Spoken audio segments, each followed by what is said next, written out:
এনআইএর ধাঁচে এবার এসআইএ। রাজ্যে তৈরি হবে স্পেশাল ইনভেস্টিগেশন এজেন্সি। রাজ্য সরকারকে নির্দেশ দিয়েছেন অমিত শাহ। আইন শৃঙ্খলা বজায় রাখতে পুলিশকে সাহায্য করবে এই agency.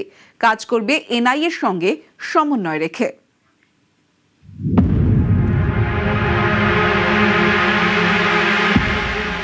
SIA special investigation agency 2021 সালে তৈরি হয়েছে জম্মু কাশ্মীরে, এবার তৈরি হবে পশ্চিমবঙ্গে। এই এজেন্সি কাজ করবে এনআইএর ধাঁচে, এনআইএর সঙ্গে সমন্বয় রেখে। সূত্রের খবর, রবিবার কলকাতায় নিরাপত্তা সংক্রান্ত বৈঠকে পশ্চিমবঙ্গ সরকারকে এসআইএ তৈরির নির্দেশ দেন কেন্দ্রীয় স্বরাষ্ট্রমন্ত্রী অমিত শাহ।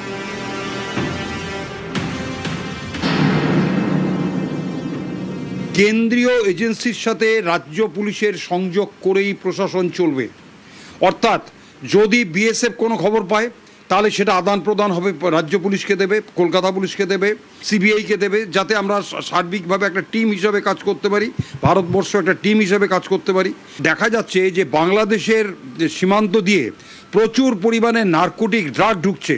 এই গুন্ডা দমন বিলে গুন্ডারা যেমন টাইট হয়ে যাচ্ছে, বাইরে থেকে যেন গুন্ডারা না আসতে পারে, যে যারা টেররিস্ট ধরা পড়বে তারা যেন ছাড়া না পায়, সবার সাথে একটা সমন্বয় করে যেন চলে।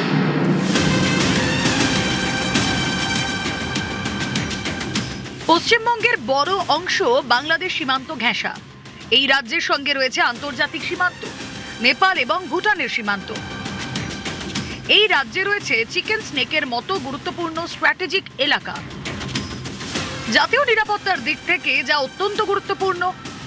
গত কয়েক বছরে বারবারই এই রাজ্যে জঙ্গি কার্যকলাপ, অনুপ্রবেশ, মাদক পাচার এবং সংগঠিত অপরাধের অভিযোগ উঠেছে।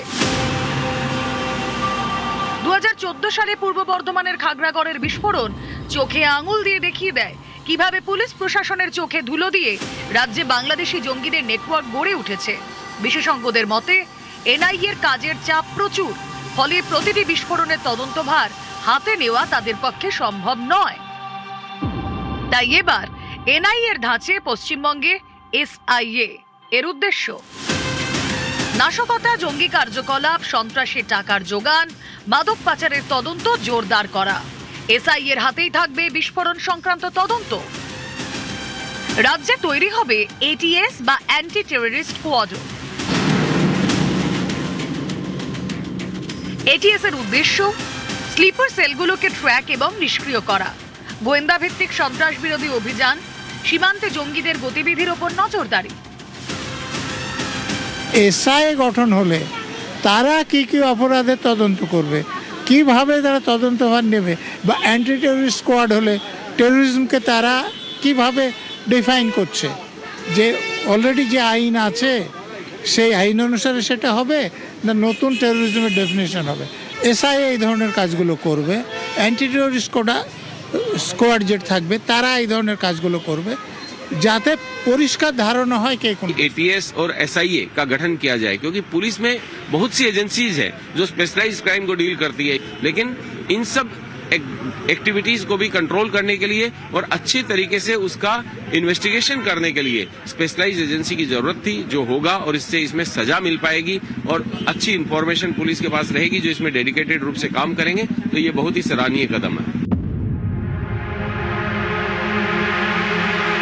সব মিলিয়ে কেন্দ্রীয় সরকারের কাছে সর্বাধিক গুরুত্ব এ রাজ্যের নিরাপত্তা।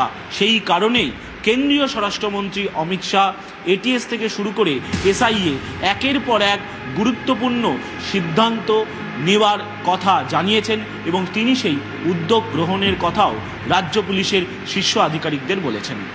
ক্যামেরায় কুণাল চৌধুরীর সঙ্গে সোমরাজ বন্দ্যোপাধ্যায়, নিউজ 18 বাংলা, কলকাতা।